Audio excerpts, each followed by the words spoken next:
الذي سير الدين مراتب ودرجات وجعل للعلم به أصولا ومهمات وأشهد أن لا إله إلا الله حقا وأشهد أن محمدا عبده ورسوله صدقا اللهم صل وسلم على نبينا محمد وعلى آله وصحبه ومن اتبعهم بإحسان إلى يوم الدين أما بعد فإن أصدق الحديث كتاب الله وخير الهدي هدي محمد صلى الله عليه وسلم وشر الأمور محدثاتها وكل محدثة بدعة وكل بدعة ضلالة وكل ضلالة في النار. Busco ayuda en el nombre de Allah, el clemente, el misericordioso. Las alabanzas son para Allah. Alabado sea aquel que enalteció el conocimiento y su gente. Alabado sea aquel que enalteció a los sabios. Le alabamos, buscamos su ayuda y le pedimos perdón por todos nuestros pecados y errores. A quien Allah guíe, nadie podrá desviar, y a quien Allah abandone, nadie podrá guiar. Y doy testimonio que no hay nada ni nadie que merezca ser adorado en este universo excepto Allah, únicos sin asociados. Y doy testimonio que Muhammad es su siervo y mensajero, la antorcha luminosa, el mejor maestro. Que el amor y la protección de Allah sean con él, con su bella familia y compañeros, y con todos aquellos que los sigan en la creencia, en las palabras y en las acciones hasta el día del juicio final. Amén. Una vez más nos volvemos a encontrar aquí en nuestra mezquita, la mezquita del barrio de Real, Masjid al-Muhsinin, para seguir adorando a Allah subhanahu wa ta'ala, para seguir estudiando nuestro conocimiento, nuestro Islam, nuestro Din. Y en esta clase pues le toca, como siempre, como sabéis, le toca el turno a la siguiente asignatura, que es lecciones sobre la unicidad de Allah subhanahu wa ta'ala. Vamos a hablar en esta clase otra lección más sobre la unicidad de Allah subhanahu wa ta'ala. Y antes de empezar con la clase, como siempre, un breve recordatorio, ciertas preguntas, un poco de preguntas sobre la clase anterior. La primera pregunta es: ¿de qué hablamos en la clase anterior? ¿Alguien me puede decir? ¿Todos? Ahsanta. Los nombres y atributos de Allah subhanahu wa ta'ala. Assalamu alaikum, afak. Los nombres y atributos de Allah subhanahu wa ta'ala. Bien, dijimos que los nombres de Allah son bellos. Asma Allah al-Husna. ¿Por qué? ¿Por qué son bellos los nombres de Allah subhanahu wa ta'ala? ¿Por qué los nombres de Allah son bellos? ¿Alguien me puede decir? ¿Todos? Porque hacen referencia al mejor significado, a los significados más perfectos y los mejores que nadie puede superar. Allah subhanahu wa ta'ala. Bien, seguimos y ya empezamos ahora de lleno en la clase de hoy. Y como siempre digo y decíamos en las clases anteriores, el conocimiento, ¿por qué estamos aprendiendo? De los objetivos de este programa, de los conocimientos esenciales, es conocer a Allah subhanahu wa ta'ala. Y de los objetivos, después de conocer a Allah subhanahu wa ta'ala, es ser personas conocidos por la moderación, ser personas moderadas, porque lo único que te aleja del extremismo y del radicalismo es conocer a Allah subhanahu wa ta'ala, huwa al-ilm. Por eso dice nuestro imam, el imam Malik rahimahullah ta'ala, en una famosa frase de él, hablando de aquellos que son extremistas, terroristas, radicales, etc., dice sobre ellos: estos, como se apartaron de aprender la religión, de estudiar, como no estudiaron, se levantaron en armas contra la comunidad. Y si ellos hubieran estudiado, no se habrían vuelto extremistas o terroristas o radicales. Por tanto, el conocimiento te protege de ser extremista, de ser radical. El conocimiento te enseña a valorar la moderación, a amar la wasatiyya, a amar todo lo que sea la moderación, la paz, la justicia, etcétera, etcétera, etcétera. ¿Por qué? Porque aquellos que se levantan contra su propia comunidad, en otras palabras, son traidores, y el Islam condena la traición. Condena la traición. Los musulmanes siempre han respetado los países donde vivieron. Siempre. Sea el gobernante musulmán o sea el gobernante cristiano, judío, etcétera, etcétera. Y ahí tienes, por ejemplo, a los sahaba, cuando estuvieron en Abisinia, ellos eran musulmanes de la Meca. Se fueron ¿dónde? A Abisinia. ¿La gobernaba quién? Un rey cristiano. Y aún así, ellos fueron gente de paz en Abisinia. No empezaron a armar problemas, ni jaleos, ni incitar a revoluciones, ni nada por el estilo. ¿Por qué? Porque el Islam condena esos hechos. Sino que fueron gente de paz en esos países. Y querían la paz para ese país, aunque el gobernante no sea musulmán. ¿Y qué vamos a decir nosotros de nuestro país? Nosotros no hemos venido de fuera, sino que hemos nacido aquí. Somos españoles. Con más razón, tenemos que amar que se establezca la paz en este país. Y tenemos que detestar que alguien venga a desestabilizar este país o a incitar al extremismo. ¿Por qué? Porque no es parte del Islam, ni de los musulmanes, ni de la sunna del ejemplo del profeta Muhammad sallallahu alaihi wasallam.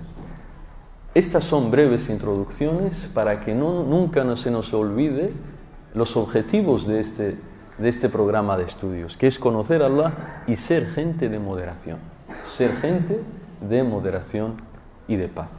Bien, el capítulo que nos toca hoy se titula Quien perfeccione su monoteísmo, es decir, la unicidad de Allah subhanahu wa ta'ala, ingresará al paraíso sin juicio alguno, sin pasar por el hisab, sin pasar por juicio alguno. Esto es otro de los beneficios de la ilaha illallah, otro de los méritos de decir la ilaha illallah, además de los anteriores que mencionamos, es que quien perfeccione la ilaha illallah entrará al paraíso directamente, no pasará por juicio. Allah no lo llamará juicio, no lo juzgará Allah subhanahu wa ta'ala. Nada más empezar Yawm al-Qiyamah, el día del juicio, esta gente les dirá: vosotros ya podéis ir al paraíso directamente.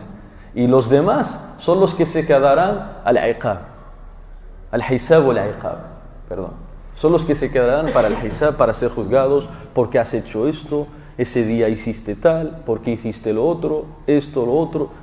Quienes no habían perfeccionado la ilaha illallah, el monoteísmo, pero quienes perfeccionaron y completaron su monoteísmo, esos entrarán directamente al paraíso. Por tanto, fijaos qué gran beneficio, qué gran importancia tiene conocer esto, la ilaha illallah, y perfeccionarlo. Y los sabios citan en esta lección dos aleyas y un hadith que corrobora este hecho. Dos aleyas y un hadith que corrobora este hecho. Y cuando hablamos de perfeccionar el monoteísmo, la ilaha illallah, alguien puede preguntar, y es normal: hermano Hisham, ¿y cómo se perfecciona? ¿Cómo se perfecciona la ilaha illallah, el monoteísmo? Los sabios te dan una respuesta muy fácil. Se perfecciona alejándote de tres cosas. Si te alejas de tres cosas, tú has perfeccionado tu monoteísmo. El primero, aléjate del shirk, es decir, no adores a otro con Allah, no adores a otro que no sea Allah, sea una piedra, sea un santo, sea el profeta Muhammad sallallahu alaihi wasallam, sea un ángel, sea quien sea. Solo suplica, adora, reza a Allah subhanahu wa ta'ala. Primero, eso es el primero. Segundo, alejarte de las innovaciones en la religión. No, aléjate de los inventos. No inventes un acto de adoración que el profeta sallallahu alaihi wasallam no hizo. Si el profeta no hizo ese acto de adoración, tú no lo hagas. Y ojo, siempre en este tema de las innovaciones en la religión, siempre hablamos de actos de adoración. No hablamos de avances tecnológicos, avances en la medicina, inventar cosas para mejorar la vida, la calidad de vida de las personas. Todo eso es bueno en el Islam. El Islam incita a la investigación, al avance, a la modernidad, a inventar cosas para mejorar la vida de las personas, la seguridad de las personas, etc. Todo eso el Islam lo acepta. Nosotros, cuando hablamos de innovaciones en la religión, hablamos de los actos de adoración. Por ejemplo, no te inventes una forma de rezar que no hacía el profeta sallallahu alaihi wasallam, porque el profeta dijo: "Sallu kama ra'aytumuni usalli", rezad tal como me habéis visto rezar, yani no tal como a ti te dé la gana. No te inventes una forma de rezar que yo no he hecho, sino que reza como yo lo he hecho. Si vas a la Meca a hacer el Hajj o la Umra, hazla como la hizo el profeta sallallahu alaihi wasallam. No te inventes cosas. ¿Por qué? Porque el Islam que Allah acepta, que Allah ama, es el Islam original y puro, ese Islam tan puro y bello del profeta sallallahu alaihi wasallam, el que enseñó el profeta sallallahu alaihi wasallam a sus compañeros. Y la tercera cosa de la que te tienes que alejar para perfeccionar tu monoteísmo son los pecados, no persistir en los pecados, no persistir en los pecados, yani apartarte de los pecados. Y fijaos que digo no persistir, al israr al ma'asi. ¿Por qué? Fíjate, y no he dicho no tenéis que pecar, porque todas las personas pecan, porque aunque se diga no pequéis, es imposible evitarlo, es imposible. Todos los musulmanes, toda persona, todo hijo de Adán comete pecados. No hay nadie, ningún ser humano que nunca ha cometido un pecado que no cometa pecado. Es parte de nuestra naturaleza humana el cometer pecados. Es algo intrínseco a nosotros. Es parte del instinto de la naturaleza humana. Dos pruebas de que es parte de del instinto de la naturaleza humana el cometer pecado. Dos pruebas. Dice, es un hadith, un hadith del profeta sallallahu alaihi wasallam y otro es un hadith qudsi, es decir, es Allah quien está hablando, Allah subhanahu wa ta'ala. Primer hadith, dice el profeta sallallahu alaihi wasallam, el hadith que todos os conocéis, قال رسول الله صلى الله عليه وسلم كل ابن آدم خطاء وخير الخطائين التوابون. En español, todo hijo de Adán peca, desobedece a Allah subhanahu wa ta'ala. Todas las personas caen en pecados, pero los mejores de ellos, de los que caen en pecados, son los que se arrepienten rápido. Por eso digo, no persistir, no seguir en ese pecado. Si tú pecas, Safi, ya está, déjalo, arrepiéntete, pide perdón a Allah y ya está, no vuelvas a cometerlo. Es como si nunca lo hubieras hecho. Allah te perdona y te tiene misericordia. Por tanto, cada vez que uno, al shaitán lo engañe o su nafs, etcétera, etcétera, a pecar, y cae en ese pecado, que se arrepiente. Y Allah es Ghafurur Rahim, que pida perdón, y Allah es Ghafurur Rahim. Y otro hadith Qudsi, que evidencia que todos los seres humanos pecamos, dice Allah en este hadith Qudsi, قال الله إنكم يا عبادي إنكم تخطئون بالليل والنهار وأنا أغفر الذنوب جميعا. إنكم تخطئون بالليل والنهار وأنا أغفر الذنوب جميعا. Oh siervos míos, vosotros pecáis día y noche, día y noche, día y noche, pero yo perdono todos los pecados, es decir, arrepiéntete, pide perdón, que Allah subhanahu wa ta'ala es Ghafurur Rahim. Por tanto, ¿cómo se perfecciona el monoteísmo? Para así entrar al paraíso sin rendir cuentas, sin pasar por el juicio, alejándote de estas tres cosas, del shirk, tanto el mayor como el menor, y ya explicaremos la diferencia y cuál es cada uno. Segundo, alejándote de los inventos en los actos de adoración, en las innovaciones en la religión, en los actos de adoración. Y tercero, alejándote de los, es decir, no persistir en los pecados. Si caes, arrepiéntete y no vuelvas a cometer ese pecado.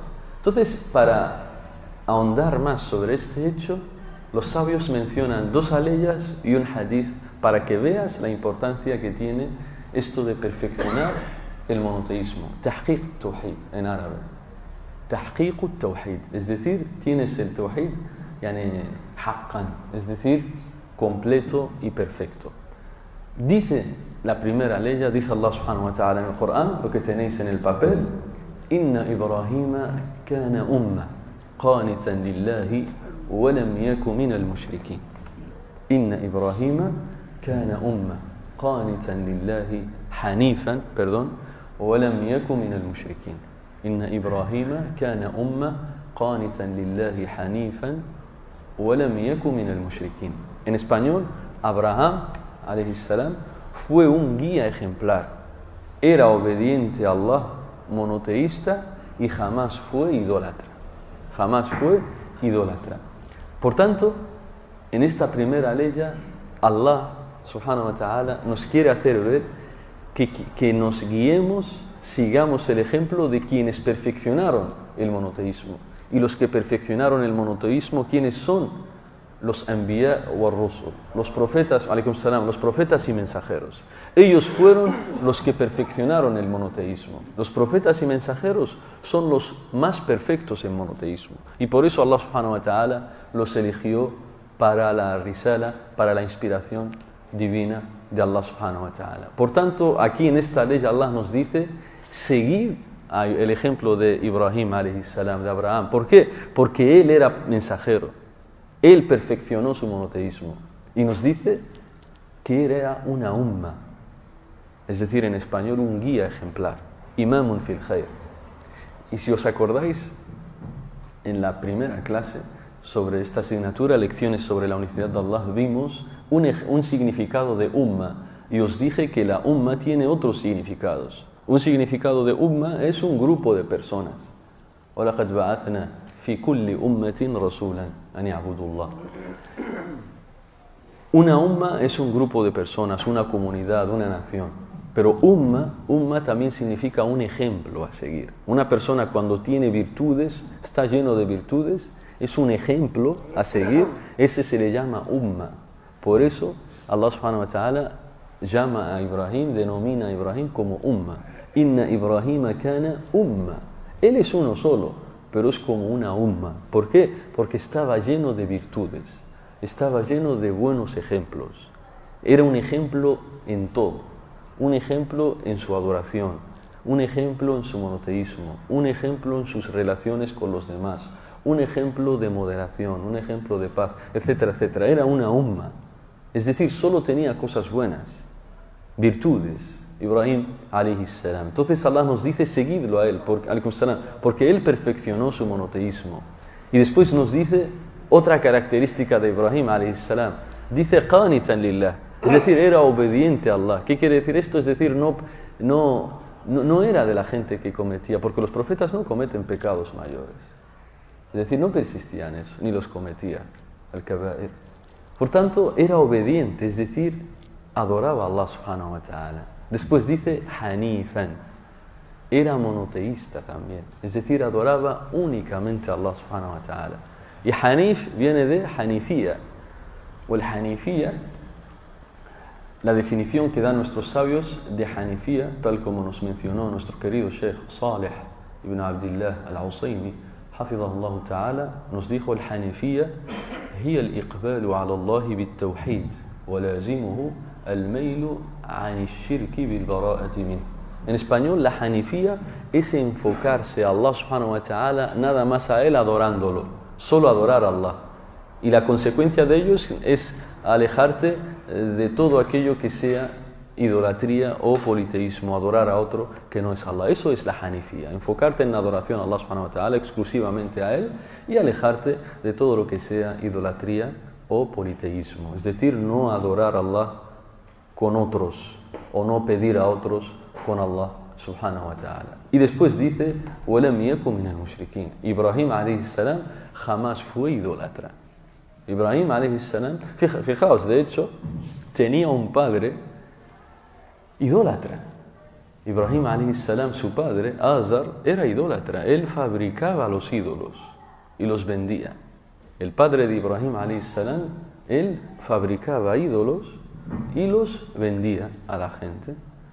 Y aún así, aun teniendo su padre así, él nunca fue idólatra, Ibrahim alayhi salam. No solo eso, no insultó a su padre, no le trató mal a su padre por ser idólatra, sino que siempre le hablaba con las mejores palabras. Por eso ves en el Corán que le dice: ya abati, ya abati, ya abati, oh padre mío. Yani cuando le decía, mejor adora a Allah subhanahu wa ta'ala, adora a Allah subhanahu wa ta'ala nada más, no adora, esos son simples piedras que no te benefician ni te perjudican, etcétera, etcétera. Pero aún así Ibrahim no insultó a su padre por ser idólatra, ni le desobedecía en aquello que no implicase ir en contra del monoteísmo, etcétera, etcétera, sino que era bueno, le obedecía. Si le decía: vete, cómprame tal, pan, comida, iba, se lo compraba. No, ¿por qué? Porque es su padre, independientemente de la creencia que tenga. Por tanto, fijaos la moderación que tenía Sidna Ibrahim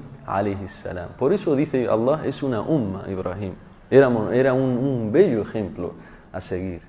Por eso Allah al final dice, pero él, a pesar de que su padre fabricaba ídolos, él lo seguía tratando bien, pero él adoraba únicamente a Allah subhanahu wa ta'ala, porque eso es lo que Allah quiere de todos los seres humanos, es decir, adorar a Allah únicamente a él, Allah subhanahu wa ta'ala.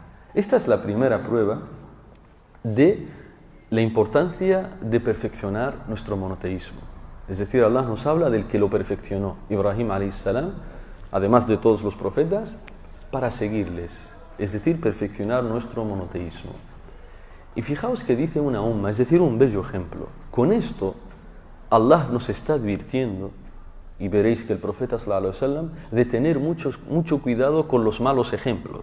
Ibrahim era un bello ejemplo, pero al mismo tiempo, esto es un mensaje para tener cuidado, para tener mucho cuidado de los malos ejemplos, de los que guían, de los que desvían a la gente, de los que incitan a dar rienda suelta a tus deseos, de los que incitan a desobedecer a Allah, de los que incitan al extremismo, al radicalismo, al terrorismo. Es decir, esos ten mucho cuidado, porque son unos malos guías, unos malos ejemplos.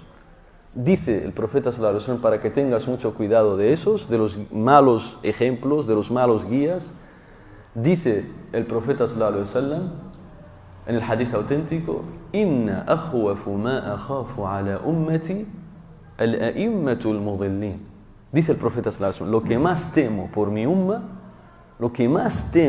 umma, son los guías que desvían a la gente. Son los guías, los cabecillas que desvían a la gente. Los líderes que desvían a la gente. Por tanto, y sin duda alguna, los extremistas radicales y demás han desviado a ciertos musulmanes, les han comido la cabeza. Por eso el profeta te dice, ten cuidado, que tu guía sea los buenos, Ibrahim alayhi salam, los profetas de Dios, los mensajeros de Dios, no estos charlatanes y mentirosos. Porque por eso el profeta dice, lo que más temo por mi umma son los malos guías, los guías malos, los que desvían a la gente, los cabecillas, etcétera, etcétera, etcétera. Bien, después los sabios nos mencionan otra ley más para enfatizar este hecho de que hay que perfeccionar la ilaha illallah, de que solo hay que adorar a Allah subhanahu wa ta'ala. Y nos dice la siguiente ley, nos dice Allah subhanahu wa ta'ala en el Corán: وَالَّذِينَ هُمْ بِرَبِّهِمْ لَا يُشْرِكُونَ وَالَّذِينَ هُمْ بِرَبِّهِمْ لَا يُشْرِكُونَ. Es decir, en español, aquellos que no dedican actos de adoración sino a Allah subhanahu wa ta'ala.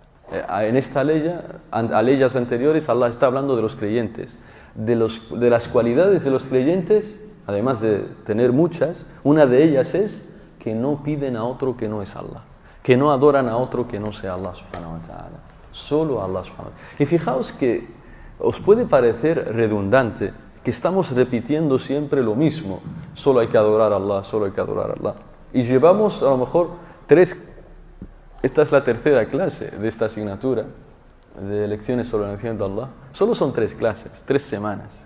El profeta sallallahu alaihi wasallam llevó haciendo esto 13 años en la Meca, 13 años diciéndole a la gente solo hay que adorar a Allah. Y no se cansó. ¿Por qué? Porque es importante este hecho, porque de este hecho de la ilaha illallah depende nuestra felicidad en esta vida y en la otra. Y fíjate si es importante que si tú perfeccionas este hecho, la ilaha illallah, entrarás al paraíso sin juicio, sin pasar por el hisab.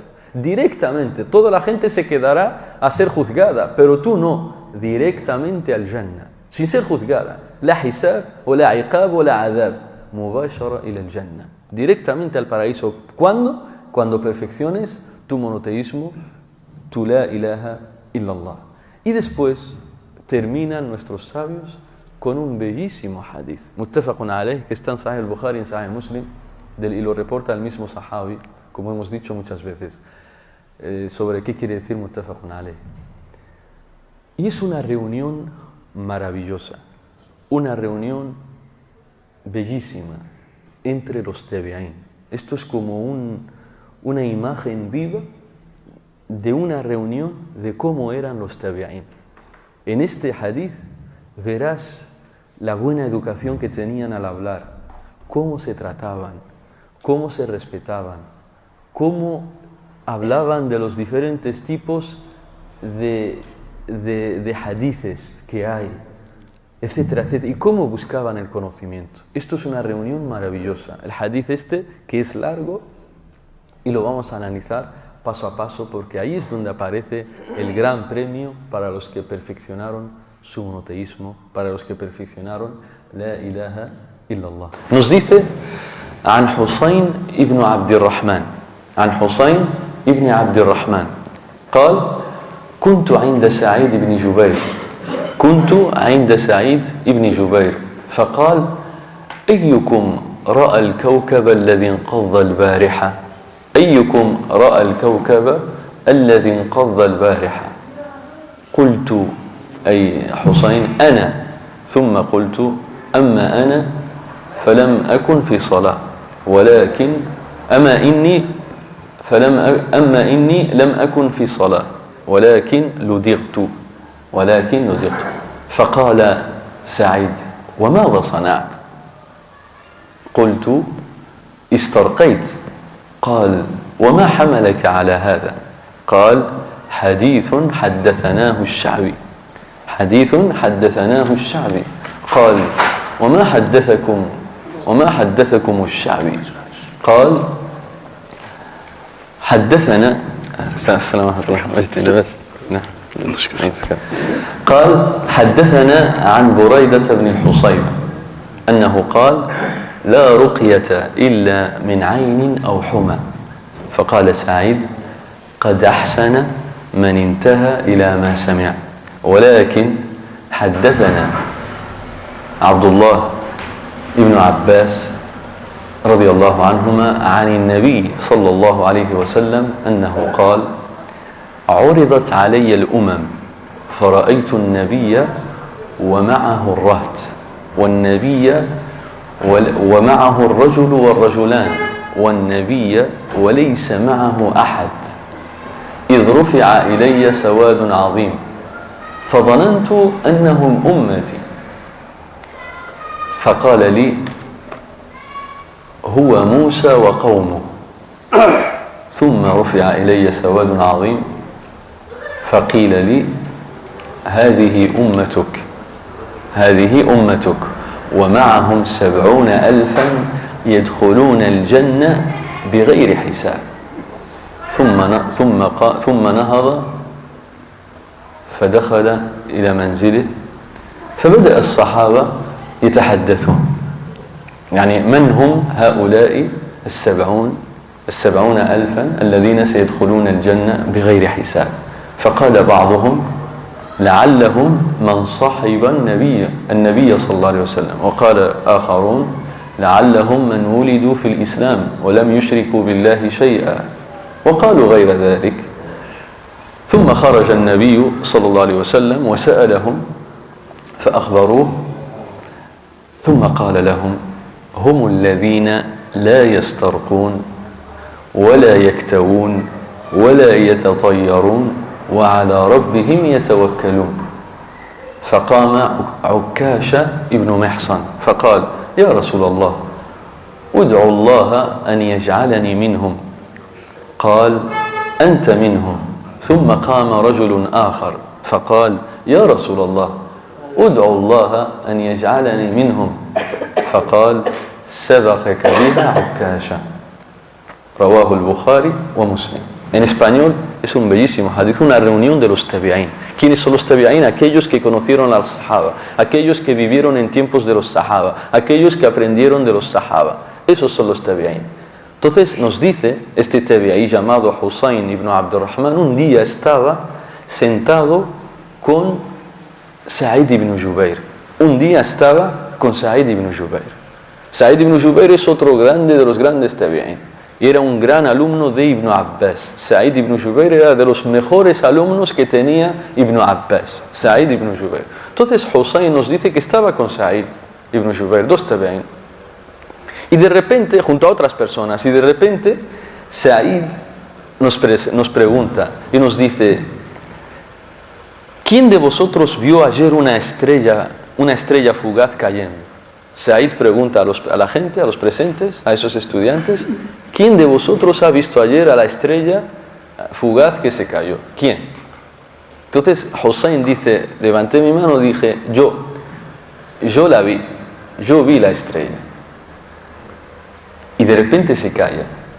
Y acto seguido habla otra vez y dice, pero que sepas, oh Said, que la vi no porque estaba haciendo Qiyam Layl, no porque estaba rezando por la noche, sino que la vi porque me quedé despierto debido a que un escorpión me picó, un escorpión, y no pude conciliar el sueño, no pude dormir, estuve toda la noche despierto, con el dolor que me provocó esa picadura del escorpión. Entonces, y por eso, como estaba despierto, pues estaba viendo el cielo y vio a la estrella. Parémonos aquí, expliquemos esta primera parte. Nos dice Hussein que estaba con Said. Primer beneficio, la importancia de sentarse con la gente de conocimiento, porque siempre aprendes de ellos. La importancia de sentarse con la gente de conocimiento, porque siempre aprenderás de ellos. Hussein no fue sentarse con gente que le pueden, digamos que incitar a la corrupción, incitar a la mentira, incitar a la injusticia, etcétera, etcétera, sino que fue a sentarse con gente de conocimiento, con gente sabia, con profesores, porque esos solo le van a enseñar lo bueno, esos solo le van a enseñar lo que Dios y su mensajero aman, lo que Dios y su mensajero aman. Entonces, y así fue. Y fíjate, otro beneficio que dice, Said pregunta quién vio anoche a la estrella. Es decir, que es bueno mirar a los cielos y contemplar la creación de Allah subhanahu wa ta'ala, porque ¿para qué va a decirles esto Said?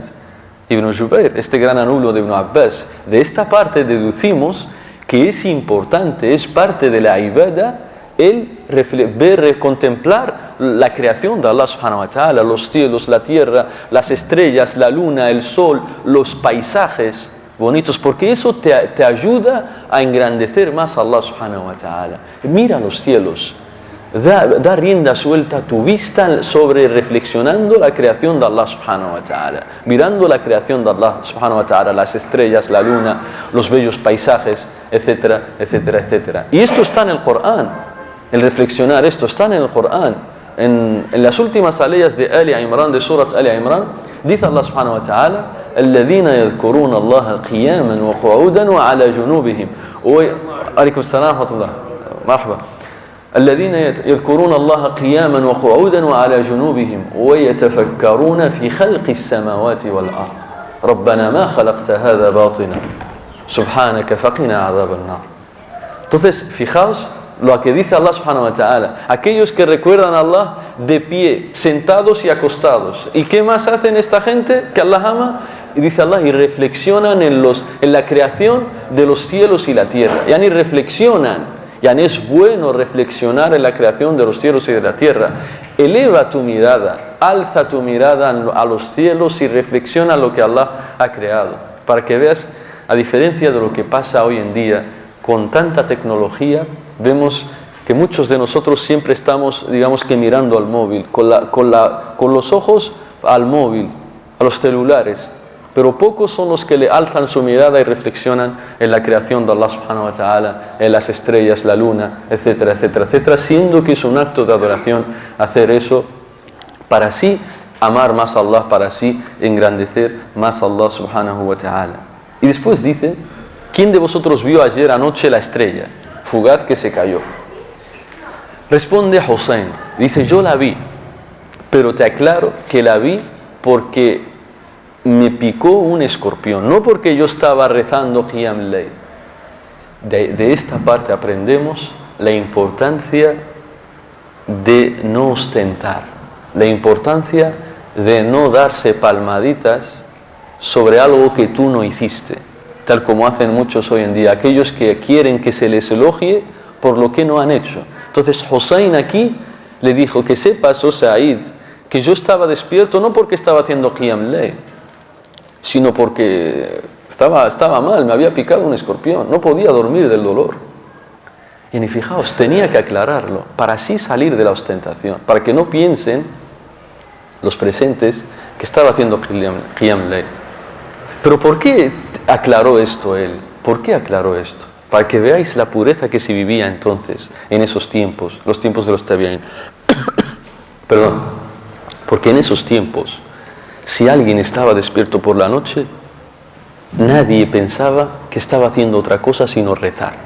Si alguien estaba despierto por la noche en los tiempos de los tabi'ín, todos decían esto está rezando. No había otra distracción. Si alguien estaba despierto por la noche en la época de los tabi'ín, porque todos dormían después de la Isha, pero si alguien estaba despierto por la madrugada, ese era porque estaba rezando. Hoy en día no hace falta que hagas esa aclaración.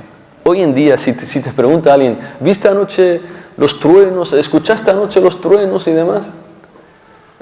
No hace falta que digas, sí los escuché, pero que sepas que no estaba rezando. Nadie va a pensar, pero a lo mejor los escuchaste porque recién volvías de una boda. Las bodas de hoy en día ves que terminan a las 3, 4 de la madrugada, algunas hasta el Fajr, y todavía no han dado la comida. Entonces no hace falta que lo aclares. O estabas a lo mejor despierto por la noche porque estabas con el Facebook, con el WhatsApp a las 3, 2, 3 de la madrugada. No hace falta que aclares, que sepas que yo no estaba rezando. Tranquilo, nadie va a pensar que estabas rezando. Nadie. ¿Por qué? Porque tenemos muchas distracciones. En ese entonces, en esos tiempos, sí había que aclarar. Porque si alguien está despierto es porque está rezando. Hoy en día no hace falta. Y fíjate también cómo se apartaban, se alejaban de la ostentación. Querían hacer todo el ikhlas, hacerlo todo por Allah. No querían recibir elogios que no hicieron. A diferencia de hoy en día, como hacen muchos, y nos ha pasado mucho, ves tanto a mi amigo Melik como a este servidor, ves que mucha gente, imagínate, se escribe algo, difundimos algo, un escrito para beneficiar a los musulmanes. Es bueno hacer esto, es malo hacer esto, tal. Y otras personas lo cogen ese escrito y lo difunden, como si fuera suyo propio de ellos. Quieren recibir elogios de otra gente para que digan, oh, mashallah, tú has escrito esto, sin aclarar que eso lo ha copiado de otra persona. Eso lo ha copiado de un sheikh, de un sabio. Pero no, pone su nombre al final. Copia algo que no es suyo de otro sabio, de otro sheikh, de otro profesor, y al final pone su nombre, él. Para que la gente piense que es suyo eso. Esto es haram. Esto es un pecado. Esto es engañar a la gente. Tienes que aclarar tienes que poner la fuente al final.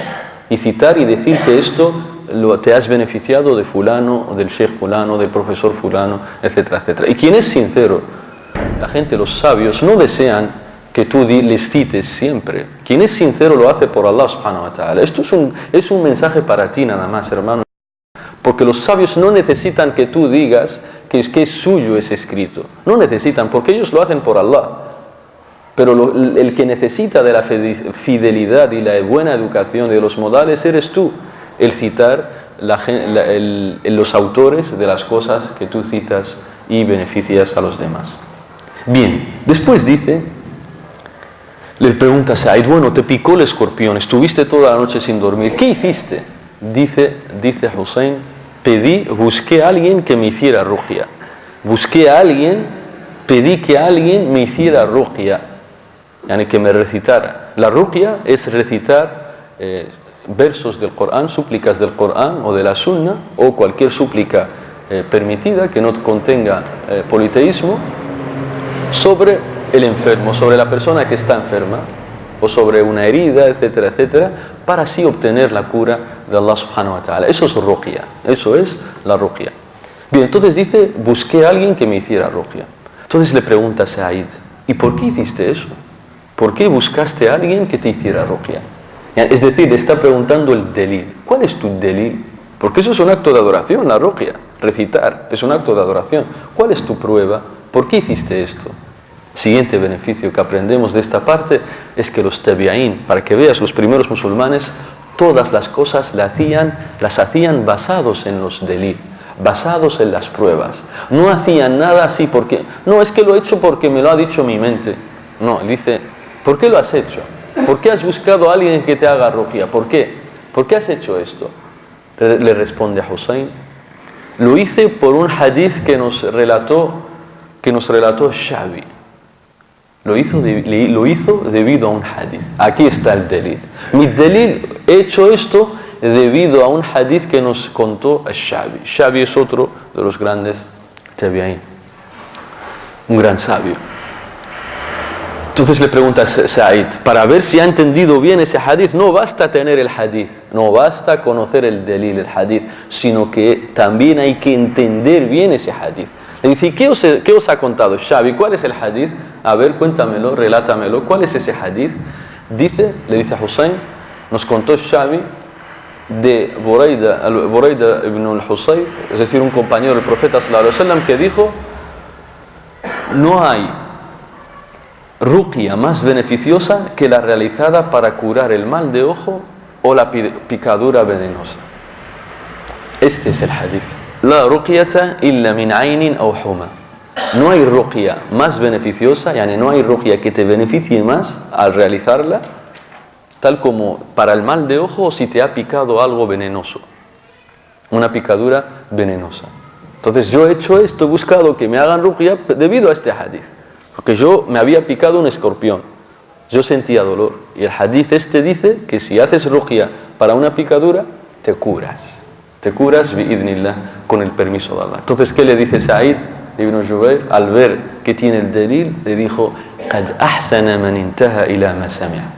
Ha procedido correctamente quien lo hace de acuerdo con lo que ha escuchado. Ha procedido correctamente quien lo hace basado en el hadith, basado en el delil. ¿Qué aprendemos de hecho de esta parte? Que para estar actuando correctamente tiene que ser basado en el hadith o en el Corán.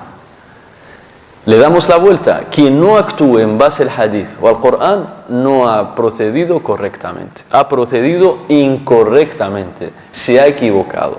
Por tanto, cualquier cosa que hagas de actos de adoración, siempre pregunta cuál es la prueba del Corán o de la Sunna, tal como hacían estos tabi'in, estos grandes musulmanes, los primeros musulmanes, siempre haciéndolo de acuerdo a lo que has escuchado del Corán o de la Sunna auténtica del profeta sallallahu alaihi wasallam.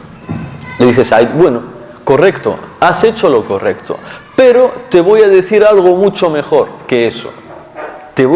Yo te voy a contar otro hadith que no contradice este que tú me acabas de relatar, es sahih este hadith, pero yo te voy a contar otro hadith que tiene una recompensa mayor, una recompensa mucho mayor.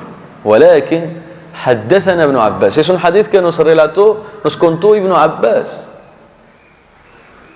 el primo del profeta sallallahu alaihi wasallam, que dijo que el profeta sallallahu alaihi wasallam dijo en español, me fueron mostradas las comunidades y vi un profeta con un pequeño grupo. Dice el profeta sallallahu alaihi wasallam en este bello hadith, Allah subhanahu wa ta'ala me mostró todas las comunidades, las naciones anteriores a mí, las ummah que me precedieron, la umma de los profetas, cada nación con su profeta. Allah se lo mostró. ¿Cuándo? Hay diferencias de opinión entre los sabios, porque ambos lo relatan los hadithes, y se puede conciliar estas dos opiniones. Alaykum salam wa rahmatullah.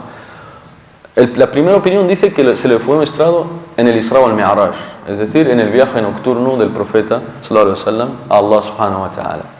Y la otra opinión dice que lo vio en sueños en la época del Hajj, en la época de la peregrinación. Pero ambos se pueden conciliar, es decir, se lo enseñó Allah subhanahu wa ta'ala en el viaje nocturno y el profeta lo contó en época del Hajj. Y de esta forma se concilian ambas opiniones. Bien, Allah le muestra cómo han terminado las naciones anteriores, las ummas anteriores.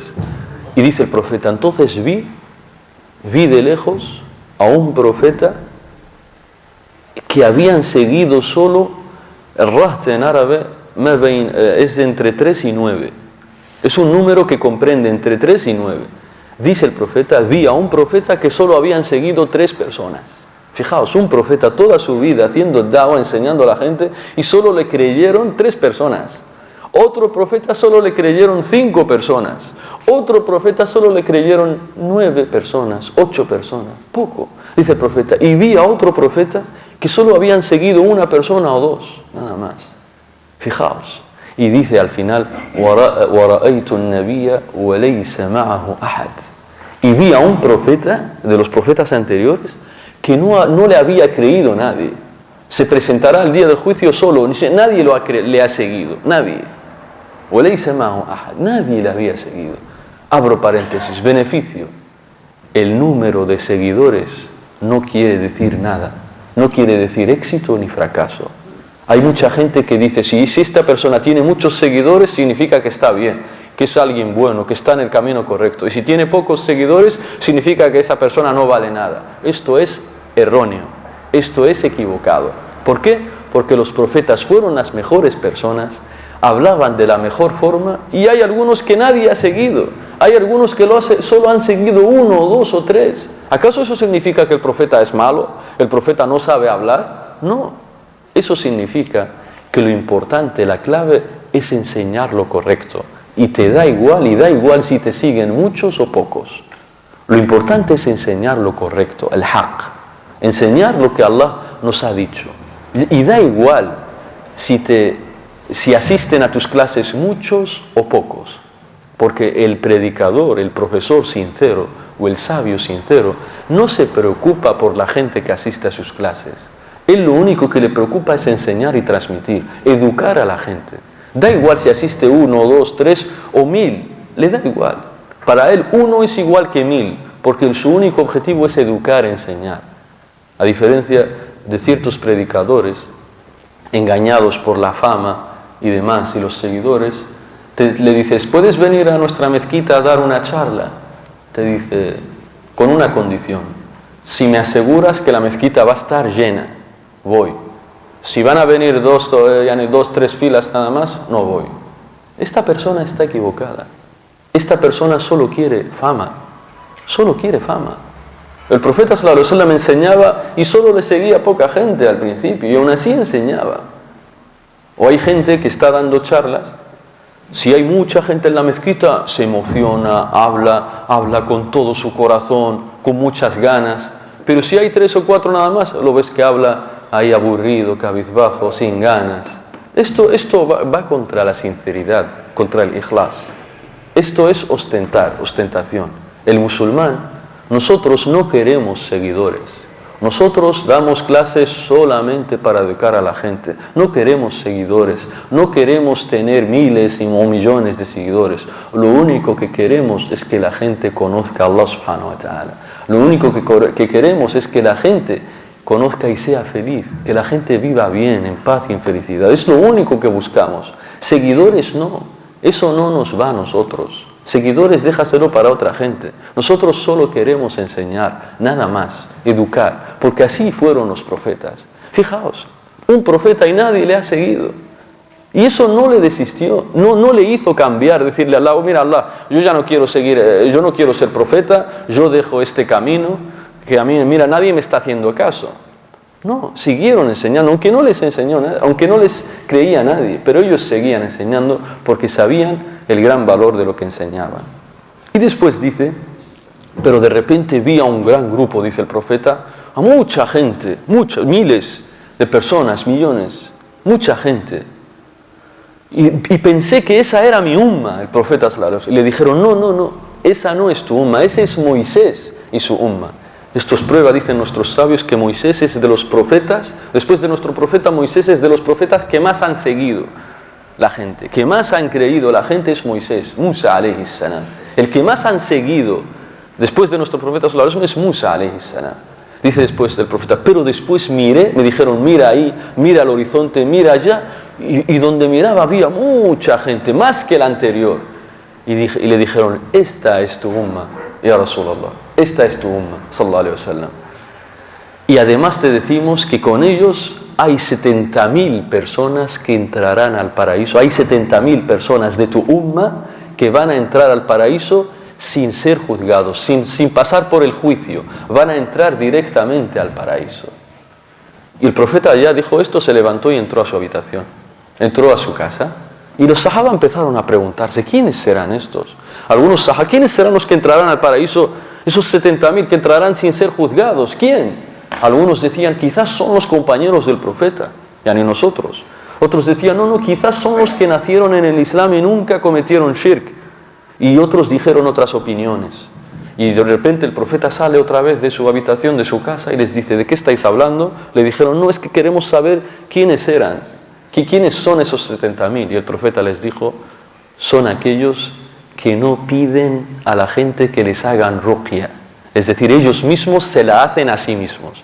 Si están enfermos y quieren ruqya, ellos mismos recitan ruqya sobre sí mismos. Ellos mismos hacen ruqya. No van a buscar a otros que les haga ruqya, sino ellos mismos se la hacen para sí mismos. ¿Por qué?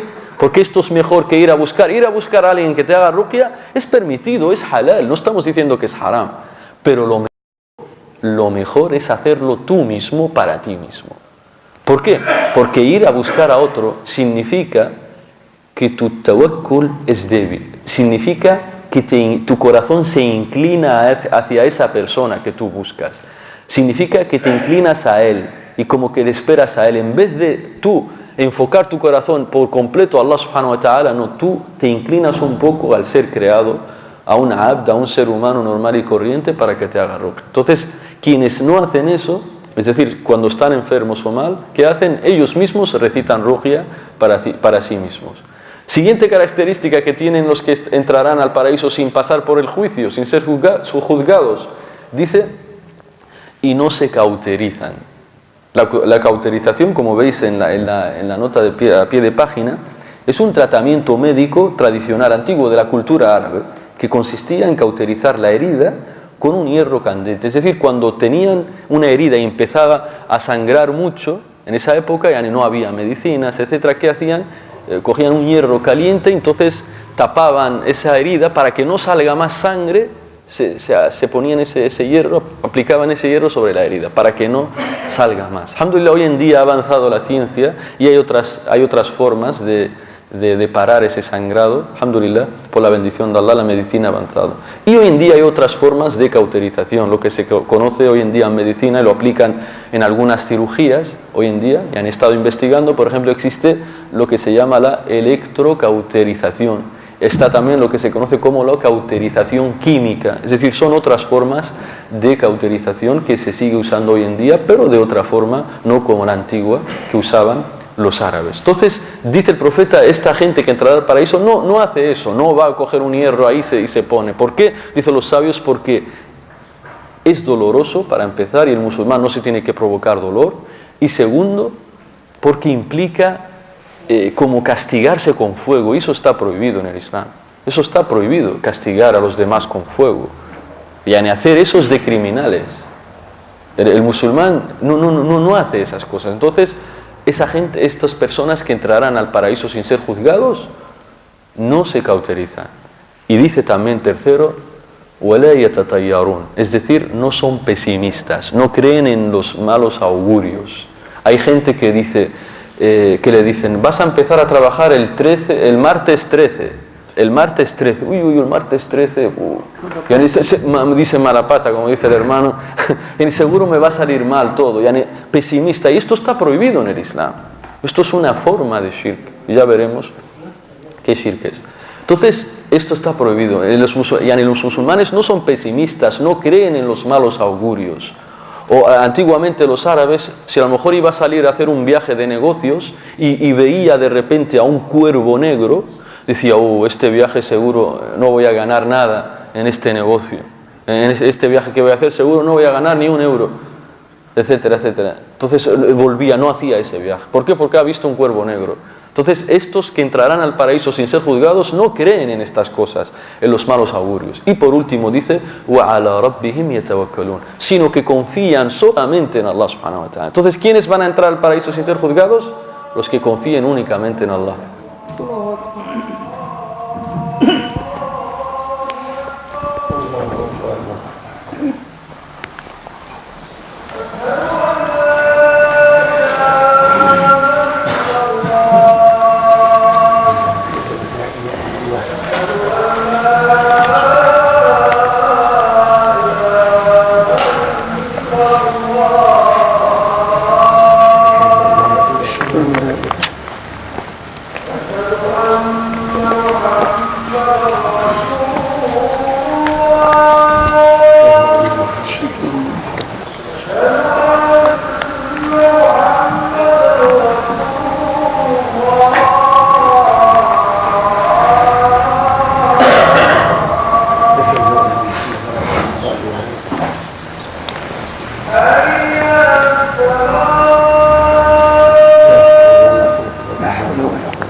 Solo en 5 minutos nos levantamos.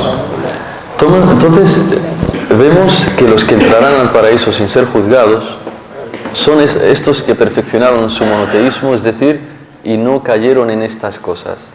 Dice, no pedían a los demás que les hicieran ruqya, sino que ellos mismos se hacían ruqya a sí mismos, no se cauterizaban, no creían en los malos augurios y confiaban plenamente en Allah subhanahu wa ta'ala. Es decir, haqqaqut tawakkul, perfeccionaron su confianza en Allah subhanahu wa ta'ala. Y en cuanto a la ruqya, para que la dividen nuestros sabios en 4, hay 4 situaciones posibles sobre la ruqya, para que esto os lo digo a modo de beneficio, para que veas cuál de ellas se refiere el hadith. Que uno se haga ruqya a sí mismo, eso es lo más bueno, lo mejor, que uno se haga ruqya a sí mismo. Primera situación, que tú te la hagas a ti mismo. Segundo, que tú se la hagas a otra persona, eso es muy bueno también. Y sigues estando entre los 70.000 personas. Por eso, los sabios, la gente que conoce estos hadithes, cuando van a visitar a un amigo suyo y está enfermo, no esperan que ese amigo le diga, ¿puedes hacerme ruqya? No. Porque si esperan eso, esa persona ya no va a ser de los 70.000 que entrarán al paraíso, sino que él mismo, este sabio, él mismo dice, yo te voy a recitar ruqya, sin que el otro se lo pida. Entonces, la primera situación es recitarse ruqya para uno mismo, lo mejor. Segundo, recitar ruqya para otra persona, es muy bueno también, es permitido, tal como hizo Jibril al profeta sallallahu alaihi wasallam. Jibril le recitó ruqya al profeta sallallahu alaihi wasallam. Tercera situación, que pidas, que busques a alguien para que le haga ruqya a una persona que tú conoces que está enferma. Que busques a alguien que le haga ruqya a otra persona que está enferma. Eso es permitido también y sigues aspirando a estar de los 70.000 personas. Y la cuarta situación, la que ya no aspiras a ser de los 70.000, es que tú busques a alguien que te haga ruqya a ti mismo. Eso hemos dicho que es permitido, es halal, pero lo mejor es hacerlo tú para ti mismo. Y esto, que no vayáis a pensar, esto solo hablamos de la ruqya. El comprar medicinas, ir al médico y todo eso, eso hay que hacerlo. Eso es parte del Islam. Si uno está enfermo en el Islam, el profeta sallallahu alaihi wasallam dice, tadawaw ibadallah, curaos, buscad la cura, oh siervos de Allah. فإن الله لم يدع داء إلا وضع له دواء. Curaos, oh siervos de Allah, pues no hay enfermedad sin que Allah le haya puesto una cura. No hay enfermedad sin que Allah le haya puesto una cura. Todas las enfermedades tienen cura. Incluso las que conocemos hoy en día que parece que no tienen cura. Incluso el cáncer o el SIDA, que Allah nos proteja y cure a los que lo tengan. Incluso estas 2 graves enfermedades tienen cura. El profeta sallallahu alaihi wasallam nos lo dijo. Solo que aún todavía no la han descubierto, pero sí tienen cura. Sí tienen cura. Esto es una esperanza para todos aquellos que tengan alguna de estas enfermedades o tengan familiares que ten esperanza, que sí tiene cura. Y de hecho hay ciertas investigaciones, por ejemplo, ayer mismo leía en las noticias que en Nueva York hay un equipo de investigación que parece que está llegando a descubrir ya la cura del cáncer. Del cáncer dice que lo han probado tanto niños pequeños como mayores y parece que ya tiene cura. Le pedimos a Allah que inshallah lo encuentren, porque eso va a ser una gran alegría y esperanza para muchas personas en el mundo. Por tanto, el profeta nos dice, nos incita a buscar la cura, las medicinas, etcétera, etcétera, ir al médico si uno está mal, etcétera, etcétera. Y al final nos dice el hadith. Entonces, cuando los sahaba escucharon este gran beneficio de entrar al paraíso sin ser juzgados, que hay 70.000, se levanta un sahabi llamado Ukasha y le dijo, oye Rasulullah, pídele a Allah que yo sea uno de ellos, de los que van a entrar al paraíso sin ser juzgados. Y le dijo el profeta, tú eres uno de ellos. Y de repente se levanta otro y dice, oye Rasulullah, yo también quiero, pídele a Allah que yo sea uno de los que entrarán al paraíso sin ser juzgados. Y le dijo el profeta, se te ha adelantado a Ukasha. Es decir, el profeta quiso cerrar la puerta para que no empiecen a pedirle uno, el otro, y llegue uno que a lo mejor no se lo merece, a lo mejor no es de los que entrarán. Entonces, para no lastimarlo, el profeta sallallahu alaihi wasallam cerró la puerta desde el principio para que no empiecen a pedir. Y os albricio de que no son, y con esto termino, nos levantamos, todavía quedan 5 minutos para la iqama. os albricio que no son 70.000 nada más, son más. El profeta sallallahu alaihi wasallam, tal como aparece en el hadith de Tirmidhi y en Ibn Majah, y el Sheikh al-Albani lo declaró sahih, dice el profeta: yo le pedí a Allah que fueran más de 70.000 los que entrarán al paraíso de mi umma. Porque alguien puede pensar, hermano Hisham, 70.000 a lo mejor los sahaba ya está, nosotros entonces ninguno de nosotros va a entrar al paraíso, y solo los sahaba son más de 70.000. Yani yo nunca voy a aspirar a ser de ello. No, hermano, no te entristezcas. El profeta sallallahu alaihi wasallam dice: pedí a Allah que sean más, y Allah le dijo que de esos 70.000, con cada 1.000 habrá 70.000 más. Con cada 1.000 habrá 70.000 más. Entonces 70.000 por 70, y después más los 70.000 del principio, dicen nuestros sabios, son alrededor de 5 millones. 5 millones. Exactamente son 4.970.000 personas entrarán al paraíso sin ser juzgados ni pasar por el juicio. Casi 5 millones. Por tanto, esforcémonos en ser de estos. Y todos los demás esperarán al hisab, al juicio. Tú porque has hecho esto, Allah le dirá: ¿por qué has hecho esto? ¿Por qué los has hecho lo otro? Vamos a pesar tus obras. Pero estos no, nada más que se levanten todos y Yawm al-Qiyamah les dirá Allah: vosotros, estos, para el paraíso directamente. Y los demás, esperad, todavía vosotros tenéis juicio. Pero estos, nas'alullah an yaj'alana minhum, mimman yadkhuluna al-jannah min ghayri hisab wa la iqab. Y no solo esto, más. El profeta pidió más. Dice, además de con cada 70.000, es un hadith, repito, es sahih, está en Tirmidhi y en Ibn Majah. Dice el profeta, además de esos casi 5 billones, le pedí más a Allah. Y dice el profeta: وَثَلَاثُ حَثَيَاتٍ مِنْ حَثَيَاتِ رَبِّي. Allahu Akbar. En español, hathayat significa mil'ul yadayn. Dice, y además Allah, lo que llenan dos manos juntas, las manos de Allah subhanahu wa ta'ala, dice, Allah cogerá también con sus dos manos a otra gente, más personas, 3 veces. 3 veces Allah subhanahu wa ta'ala cogerá con sus dos manos a otros cuantas personas, no sabemos cuál, ni muchos, y las hará entrar al paraíso sin ser juzgados ni pasar por el juicio. Esto es un fadl adim, es una gran recompensa. Nas'alullah an yaj'alana mimman yadkhuluna al-jannah min ghayri hisabin wa la adab. Subhanakallahumma bihamdik, ashhadu an la ilaha illa anta, astaghfiruka wa atubu ilaik. Y solamente lo último, vamos a coger vacaciones, inshallah volvemos a las clases en enero. El primer viernes de enero volvemos a nuestras clases, inshallah, y habrá examen de la risala. Examen de la risala el primer viernes de enero. Examen de la risala. Tenéis todo el mes de diciembre para repasar, mirar los vídeos, están en YouTube, en el canal de Malik Benaisa, están ahí los vídeos de la risala, repasad, y el primer viernes de enero tenemos el examen de la risala de Ibn Abi Zayd al-Qayrawani. Hafizakumullah, jazakumullah khairan, wassalamu alaikum wa rahmatullah.